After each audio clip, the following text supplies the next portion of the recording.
what's going on? Todd Shaw with another episode of the Sawdust Dude. Yeah! Thank you for watching. I appreciate you so much. You looking to make some money? Oh yeah.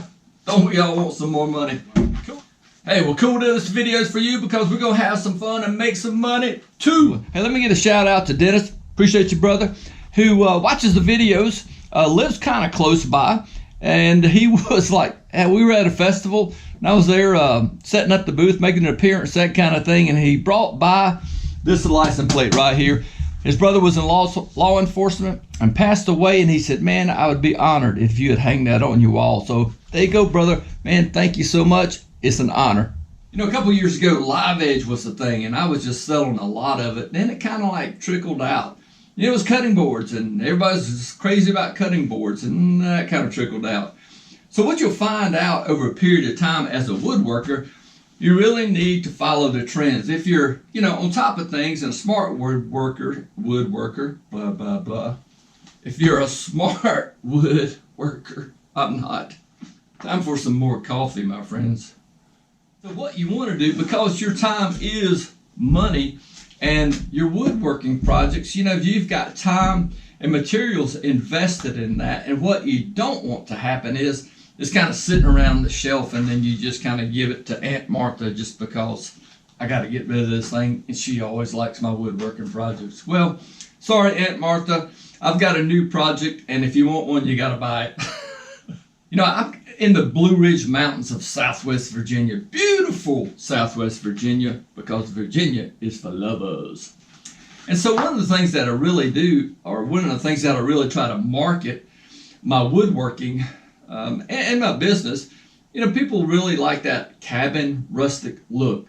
So that's my market. That's who I'm going after. So I build items that will go great with that rustic kind of vibe. And so Live Edge stuff does work, but it's not trending right now. But I'll tell you what is whiskey barrel stuff. Oh yeah. Really, I'm all about reclaimed lumber, repurposing stuff. That is just probably one of my favorite forms of woodworking and being creative is repurposing stuff. And that's why I really love this whiskey barrel products.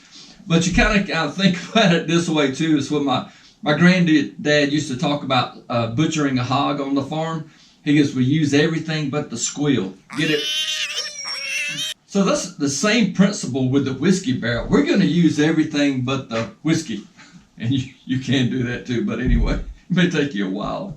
We'll have a big party. I will tell you this, the kind of funny side note. When you break this barrel apart, you don't want to drive afterwards because the officer will pull you over and go, excuse me, Sawdust Dude, have you been drinking? And here's some little trivia about the whiskey barrel before we get started. If you're a woodworker that makes whiskey barrels, you are called a cooper, okay? And one of the things, I was looking through a woodworking forum, and there was a guy who was looking for whiskey barrel slats, and he couldn't find any. And so several of the guys, some nice, some not so nice, said, you know, they're not called slats, they're called staves. And so if you make a whiskey barrel, you use staves and you are a cooper. But I understand there's 28 to 30 staves in a barrel, depending on the width of the stave. So that's why there'll be a variance. Sometimes 28, sometimes 30, a little less, a little more, that kind of thing.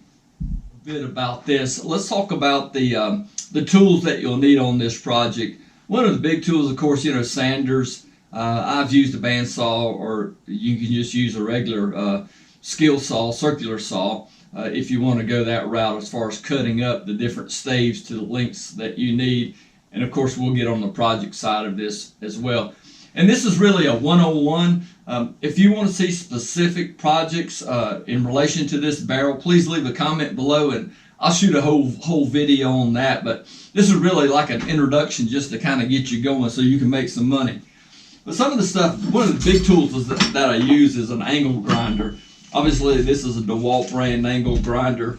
And I use different types of wheels on my angle grinder. And these are simply, you can just pick up on Amazon or at your local woodworking shop, somewhere like Klingspor or Woodcraft. From these discs that I use, people really like the marks that it leaves in there.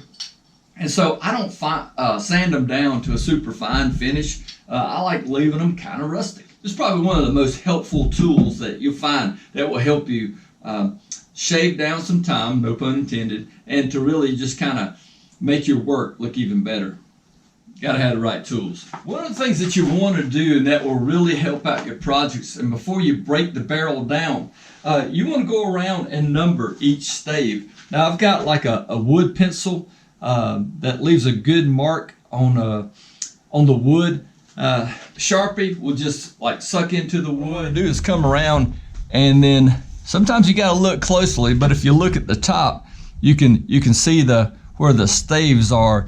And so I'm going to go around to each stave and number it. And that way when I go to put things back together, it just fits a lot easier. All right, cool. So on this barrel, we got 30 staves that we can use. And some of the staves are, a couple inches wide, and some of them are only like 1.25 inches wide. And for different widths, we'll have different projects, but we're going to use, like I said, every single piece of this barrel. And so really, you want to stick around to the very end, because I'm going to give you a breakdown on what you can do and how much money you can make off this barrel. Hey, really, just the next step is just popping off the rings. Easier said than done. One of the things that I found out, if you use a small pipe, or this is a automotive tool for separating the ball and joints on cars, this thing's worked real well. I'm going to be real careful though. I don't want to mess up the ring, but you simply just go around.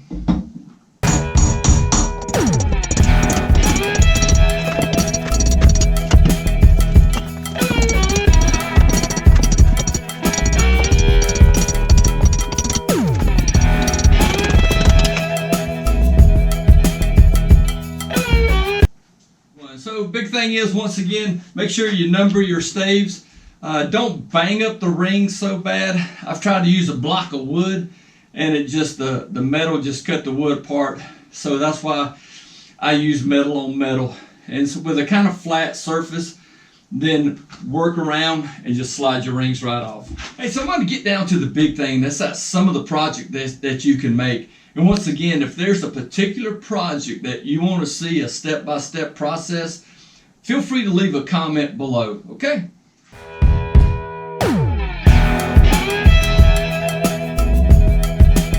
Hey, so I'm going to get down to the big thing. That's some of the project that you can make. And once again, if there's a particular project that you want to see a step-by-step process, feel free to leave a comment below, okay? Hey, another great project out of the medium-sized staves, and this is about 3 inches or so, are these little wine holders. So the glasses go up there like this, and it just fits over like that. And people love these things, they really do. And out of one stave, I get 2 of these, okay? So I cut off the ends of the stave like up here where the barrel is, and so this kind of to be represented on the barrel is something about like that. And you can even see the dark lines. That's where the rings were located, and this was probably down here at the bottom like this. You see how that just kind of marries up.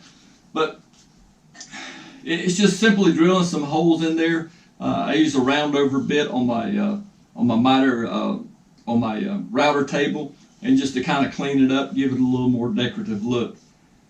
Now I said I got 2 of these out of one stave, and I cut the ends off. Well, I took the ends and threw them in the barrel. I was like, wait a minute, there's no waste in this project, Todd. Okay, all right. So I got to practice what I preach. And so I dug them back out, and I got looking on Pinterest or Etsy. What I found out on the ends for these end of the staves with a little notch in it, people were using them for business card holders or at weddings, and you could put the little this table is for the Johnsons, party of 4, that kind of thing. And so I've been selling a lot of these, and I just sell them for $5 a piece, okay? But it was scrap wood, you know what I'm saying? And I put a finish on it. Was in a customer's house and noticed they had a wine or a whiskey barrel top. And so I was just kind of like, that's kind of cool, but it was mounted up on a Lazy Susan carousel. And so that it spun around, and they had different adult beverages on top. This is like a 12-inch Lazy Susan carousel that I bought off of Amazon. And you simply screw it to the bottom. On this tops, it is a tongue and groove, and I just broke it down, glued it all back together, clamped it, and started sanding away on it. But put a finish on it, and it's ready to go. Here's one of the big things that people really like, and that's building trays out of them. And you can see I've got two different types of trays here. One is, I kind of break it down like this. I got smaller staves that are about 1.5 inches or so, and then I got wider staves that are about 4 inches wide. And so you'll get out of 28-30 staves, you get the majority will be a medium to wide width, and use some of the smaller ones. Now, a lot of times what I'll do, and this is a simple glue up process using tight bind glue, okay? It's an interior exterior glue. It is waterproof. But one of the things that I do is just do a simple glue up with the staves. I got my numbers so they line up and so they fit real well. But you will get, some of this where it's a little proud right there on the inside and the outside. And that's where that grinding wheel and those different sanding discs come in handy. So I can just kind of eat away at that and kind of do a type of carving, if you will. And I can kind of carve the bowl or this tray to the shape that I want. These trays sell for about anywhere from $65 to $95. This is about 34 inches in length, and you can cut it down and do a kind of round, put handles on it and different things. A lot of times what I'll do is take the real small staves like this and then do like do feet on the bottom, and it just kind of changes it up a little bit. Once again, you can go on Etsy or Pinterest, see what other people are doing. Once again, if you want to see a project from like step-by-step kind of a thing, just leave a comment below. So out of the wider staves, I make some of the larger serving trays, but I also make coat hangers. And these things work great. I'm going to let you in on a little secret here. These great industrial looking hangers here, Hobby Lobby. You can't beat the prices. And a lot of times I'll find it they'll be 40 or 50% off. So I'll just buy a whole bunch of those. This thing here sells for about $65, $75 from there. Get different types of hooks. Here's some that I even had a local blacksmith make. They're kind of hand forged, pretty cool. And you can get a blacksmith, if you have a local blacksmith that can make some up. It's very unique, and just simply mount those on there like that, and that's it. One of the things that I do on the staves here, one of the things that I do since my stave is about 35 inches, I come in about 1 inch and 3/4 on each side. I come in and drill a hole with a countersink a hole in there so that you can put screws in there. The center is 32 inches. That way, if somebody wants to mount it, they can mount it directly into studs. And so that would be 16 on center. So 32 works out great there.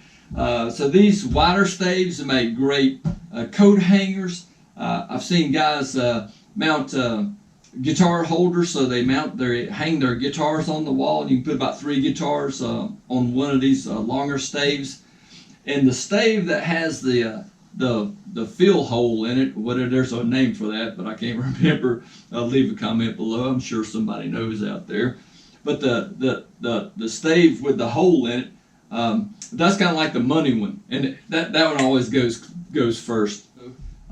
Do like a little candle setup, and I just simply take a Forstner bit, drill holes down in it this way, and so this way the candles kind of sit in there. Now you got to hold your drill kind of straight up and down, and sometimes you don't get it right, but I like to drill down a little bit and then take some epoxy, some black or brown, add some black or brown dye. Just put a little epoxy in there, make sure my stave is level on a surface, pour the epoxy in there, And that way, if I don't get my drilling just right, that the epoxy will kind of self-level, and that way my candle sits in there correctly. And also, you know, if you use a Fortner bit, it's got that little pilot tip on there. I don't like seeing that. It doesn't look finished out enough. And that dark brown or black epoxy covers up that little pilot bit hole, and it makes it just a better looking piece. Oh, cool. So we've got it all covered. We've used the lid, we've used the staves, now we're down to the rings. And the rings, I know of two things that you can use, and really if you find another one, I would love to hear about it. One of the things that obviously you can put a piece of wood across here, and these things make great clocks. You can buy just clock hands at Hobby Lobby or on Amazon, and just mount a clock up here. And I've got a beautiful piece of wormy chestnut that's kind of got a live edge to it. It's got that rustic look, and just mount that in here and just put some screws in the side, some wood screws, and just kind of give us a good sanding. I use that. It's got I'm looking over there in my supply cabinet. It's a hammered finish spray paint. That looks really good on here. Then you can mount like a little hook on here. But this makes a great wall clock. Now, I told you I'm in Southwest Virginia, and Virginia's for lovers. And of course, the big heart. You know, everybody's into hearts right now. I saw a guy take these and cut the bottom or cut the top like this, and make it into a heart. And so he just kind of bent that down and made a heart shape out of these wooden barrel rings. So another great project. Well, cool deal. Listen, guys, it's just kind of breaking down this project. This is just a little 101 to get you started, to whet your appetite. I find these barrels, that's the big question. I'm glad you stay tuned for this. I'm in the area where they make whiskey, where they make wine and things like that. And so it's kind of easy for me to find these barrels. That's going to be your biggest challenge, is how do you locate them at a reasonable price? Because I've seen these barrels sell for $250. I buy them for $100 a piece. And there's a guy locally who drives to Kentucky and picks them up. And I could drive to Kentucky, which is about 7 hours away for me to make the trip, and save a little bit of money. But you know what? I'd just rather buy them from him on a regular basis at $100 a piece.